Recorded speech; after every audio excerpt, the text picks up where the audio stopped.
Very good morning to all of you. आज आप सभी लोगों को द सीक्वेंस ऑफ टेंसेस के बारे में समझाया जाएगा। सीक्वेंस ऑफ टेंसेस क्या होता है। अब सीक्वेंस ऑफ टेंसेस को समझने से पहले सबसे पहले जो है हमको इसके रूल्स और नियम समझने पड़ेंगे। सीक्वेंस ऑफ टेंस के क्या रूल और क्या नियम है। अब सबसे पहले आप समझेंगे पहचान। सीक्वेंस ऑफ टेंस में सबसे पहले हम पहचान समझेंगे कि पहचान क्या होती है। लिखा है सीक्वेंस ऑफ टेंस का अर्थ है काल या अनुक्रम। इसका मतलब होता है काल या अनुक्रम। इस सिद्धांत से ज्ञात होता है कि प्रिंसिपल क्लास के उपरांत आने वाला सबऑर्डिनेट क्लास का प्रयोग किस प्रकार होता है। मतलब जो प्रिंसिपल क्लास होता है मुख्य उपवाक्य होता है, उसके बाद सबऑर्डिनेट जो क्लास आता है आश्रित उपवाक्य जो होता है उसका प्रयोग कैसे होता है। इसमें जो है हम ये पहचान के अंतर्गत क्या करते हैं, इसको इस सेंटेंस को इस मतलब को जो हम क्या करते हैं सबऑर्डिनेट या प्रिंसिपल क्लास के मध्य में जो चीजें आती हैं उसके बारे में जो हम जो है इसके बारे में समझेंगे। ये जो सीक्वेंस ऑफ टेंस का आप जो है पहचान समझिए। अगला है सीक्वेंस ऑफ टेंस में अगला दिया है अनुवाद के नियम। लिखा है अनुवाद के नियम। अनुवाद के नियम क्या होते हैं इसके अंतर्गत ये आपको समझना पड़ेगा। अनुवाद के नियम के में सबसे पहले दिया है, फर्स्ट दिया है इसमें सबसे पहले लिखा है यदि प्रिंसिपल क्लास को की क्रिया प्रेजेंट या फ्यूचर में हो, यदि प्रिंसिपल क्लास की क्रिया प्रेजेंट या फ्यूचर में हो तो आश्रित उपवाक्य की क्रिया वाक्य के भाव के अनुसार किसी भी टेंस में हो सकती है। जैसे एग्जांपल के तौर पर आपको समझना पड़ेगा कैसे इसका एग्जांपल करेंगे। तो देखिए लिखा है I know that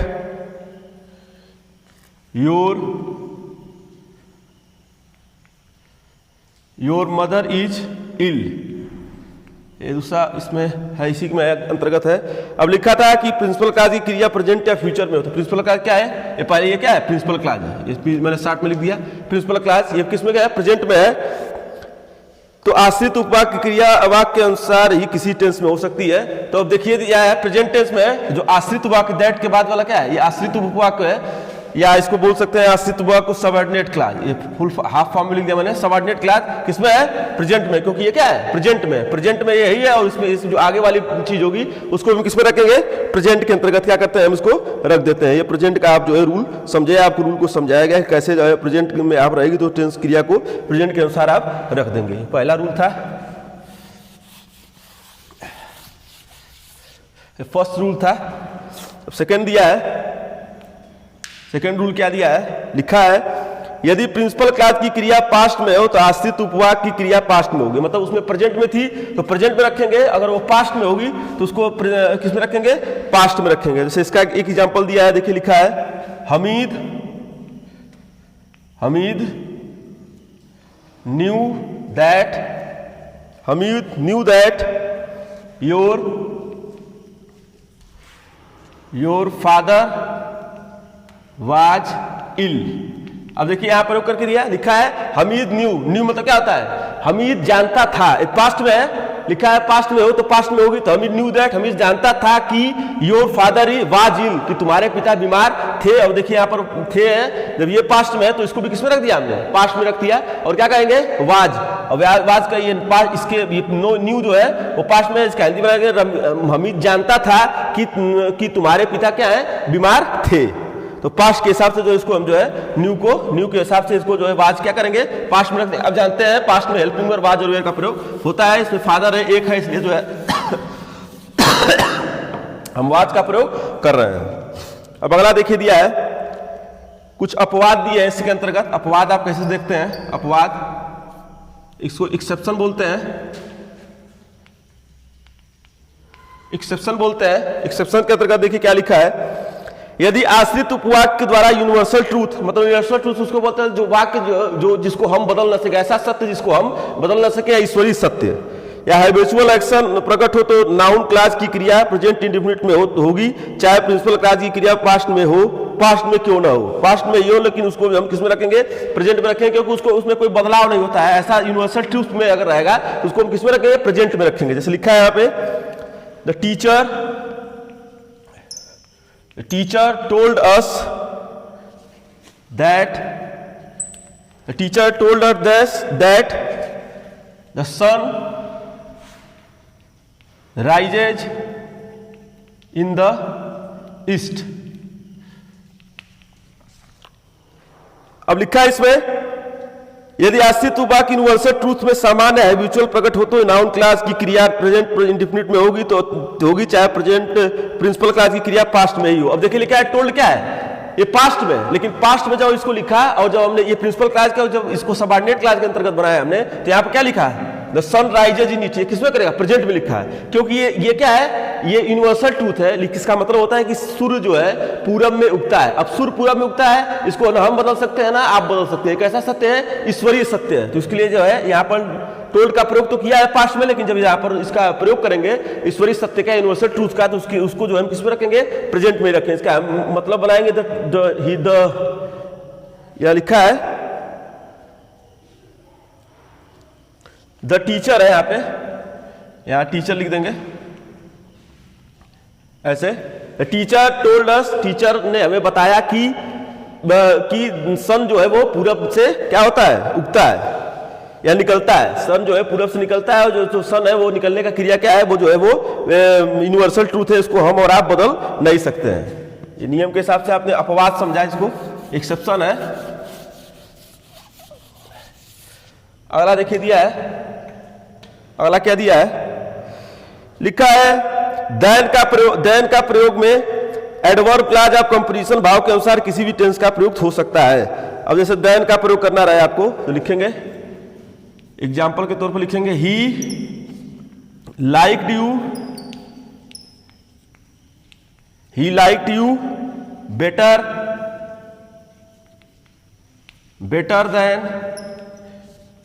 better than he likes me. अब इसका हिंदी बनाएंगे, लिखा है वह तुम्हें मुझसे अधिक चाहता था। अब पास्ट में है, ईडी लगाया तो था तो करेंगे ही। अब इसमें प्रयोग क्या किया है, देन के प्रयोग में एडवर्ब क्लॉज ऑफ कंपैरिजन भाव के अनुसार किसी भी टेंस में हो सकता है। तो लाइट जब पास्ट में था, लेकिन जब यहाँ पर हमने कंपैरिजन कर दिया तो किसमें हो गया, प्रेजेंट में हो गया। वही कह रहा है किसी भी टेंस में हो सकता है। ही लाइक्ड यू, वह तुम्हें पसंद करता था, better than he likes me. अब इसका हिंदी बनाए, कहेंगे वह तुम्हें मुझसे अधिक चाहता था। इसका हिंदी बनाया मैंने, तो वो मुझे तुमसे अधिक चाहता था, इसका वो तुम्हें मुझसे अधिक चाहता था इसका। और पास्ट में है तो ईडी का प्रयोग करके क्या कर रहे हैं, इसको बना दे रहे हैं। और देन लगा है तो ये आप समझ सकते हैं, देन का प्रयोग जब करते हैं तो इसको वो कहते हैं, क्या नाम है, कंपैरिजन करते हैं। और ये जो है एडवर्ब ऑफ कंपैरिजन की तरह यहाँ पर प्रयोग करके क्या किया जा रहा है, एडवर्ब क्लॉज ऑफ कंपैरिजन की तरह यहाँ पर देन का प्रयोग करके इसको जो है पूरा कर दिया जा रहा है। अगला देखिए दिया है,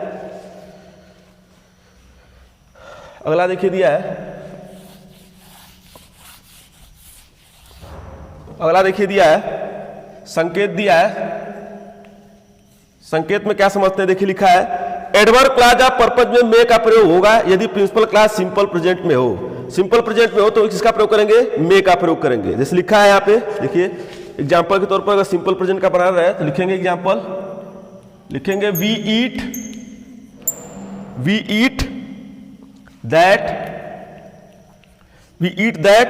वी मे लिव।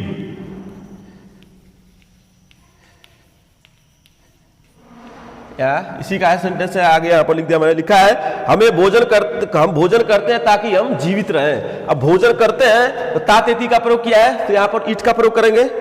और आप जानते हैं कि एक वचन एस का प्रयोग यहाँ ई के साथ नहीं होता है, तो मे का प्रयोग हो तो प्रिंसिपल क्लॉज सिंपल प्रेजेंट में होगी। और यहाँ पर देखिए मे का प्रयोग किया है तो इसको किस में रख देंगे, सिंपल प्रेजेंट में। क्यों, क्योंकि यहाँ पे एस का प्रयोग जो है हम नहीं किया है। एस का प्रयोग अगर हो तब भी और नहीं हो तब भी तो किस में होता है, प्रेजेंट टेंस में। तो ये ईट का प्रयोग किया है, वी ईट दैट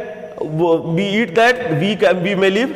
हम सब खाना खाते हैं या हम भोजन करते हैं ताकि क्या करें, हम जो है वो जीवित रहें। और यहाँ पर देखिए ईट का प्रयोग जो है हम किस में रखते हैं, प्रेजेंट टेंस में करके इसको जो है हम पूरा कर दे रहे हैं। और मे का प्रयोग, मे क्या है, मे जो है इसमें एडवर्ब क्लॉज ऑफ पर्पज है, मतलब उद्देश्य क्या है कि हम खाना खाते हैं ताकि हम क्या करें, जीवित। अब खाना खाने का उद्देश्य क्या है कि जीवित रहना है। खाना हम इसीलिए खाते हैं ताकि हम क्या करें, जीवित रहे। तो इस तरह से इसको प्रयोग करके क्या कर रहे हैं, इसको पूर्ण कर देते हैं।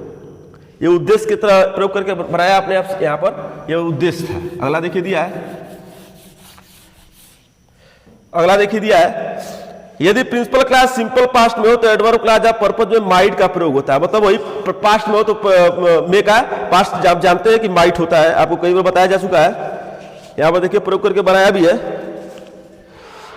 मे का प्रयोग जो है वो पास्ट टेंस में होता है, आपको कई बार बताया जा चुका है, इस तरह से इसका प्रयोग करेंगे। अब देखिए यहां लिखा भी है, आपको प्रयोग करके यहां बनाना है।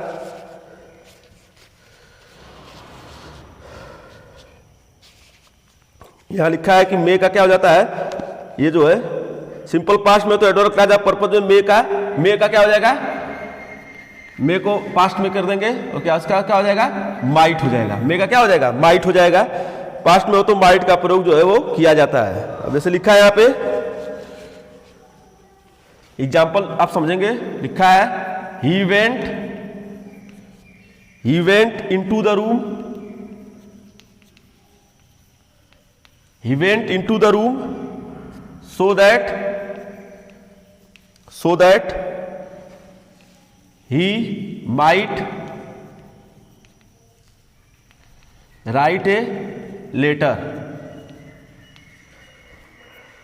लिखा है वो कमरे में गया ताकि वो पत्र लिख सके। अब यहां पर वेंट क्या है, पास्ट में है, और जब मे का क्या किया, ये पास्ट कर दिया।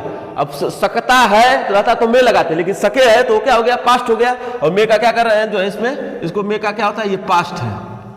मे का पास्ट क्या होता है, माइट होता है, और ये क्या है, प्रेजेंट है। मे का ये प्रेजेंट है और मे का वो पास्ट है। इस तरीके से जो है सेंटेंस को आप जो सीक्वेंस ऑफ टेंस के प्रयोग को करते हैं, और सीक्वेंस ऑफ टेंस का प्रयोग जो है आप प्रयोग करके बनाते हैं। और आपको सीक्वेंस ऑफ टेंस के बारे में समझने का आपको अब जो आज जो है अवसर मिला। आप देखिए वेंट, आप जानते हैं वेंट क्या है, क्रिया है। वेंट क्या है, क्रिया है, और कौन सी क्रिया है, पास्ट टेंस की क्रिया है। तो वेंट पास्ट हो गया। इनटू द रूम, अब कमरे के, जब आप जानते हैं कि कमरे के अंदर है कोई व्यक्ति, तो इनटू, बाहर से कोई व्यक्ति अंदर आ रहा है तो उसके लिए जो इनटू का प्रयोग करते हैं। He went into the room so that he might write a letter. अब यहाँ पर पास्ट था तो इसलिए जो है मे का क्या हो जाएगा, यहाँ पर जो है पास्ट का प्रयोग करके इसको जो है हम पूर्ण कर ले रहे हैं या इसको बना लेते हैं। आप जानते भी हैं कि मे का क्या होता है, जैसे आपको कहे मे का कोई पास्ट बताए तो आप कहेंगे माइट होता है। कहे कोई कैन का क्या होता है तो आप कहेंगे कुड होता है। ऐसे ही सेल का शुड होता है, ऐसे ही विल का वुड होता है। ऐसे ही ईटीसी आप जो है प्रयोग करके ऐसे ही इसका जो है आप पास्ट टेंस समझ सकते हैं कि मे का कोई पास्ट पूछे आप कहेंगे माइट होगा, कैन का कोई पूछे तो कहेंगे कुड होगा, सेल का पूछे तो कोई शुड होगा, विल का पूछे तो कोई वुड होगा। इस तरह से प्रयोग करके क्या करते हैं, इसको जो है हम बना देते हैं। अब जो है आप सीक्वेंस ऑफ टेंस के बारे में आज आपको समझाया गया। नेक्स्ट पार्ट में जो है आपको द कॉम्प्लेक्स सेंटेंस के बारे में समझाया जाएगा कि कॉम्प्लेक्स सेंटेंस क्या होते हैं, कैसे उनका प्रयोग करते हैं और कैसे कॉम्प्लेक्स सेंटेंस को हम बनाते हैं। संडे स्पेशल क्लासेस के लिए मेरे यूट्यूब चैनल को लाइक करें, फॉलो करें, सब्सक्राइब करें तथा अधिक से अधिक लोगों को मेरे चैनल के बारे में जानकारी देकर जागरूक करें। Thanks to all of you.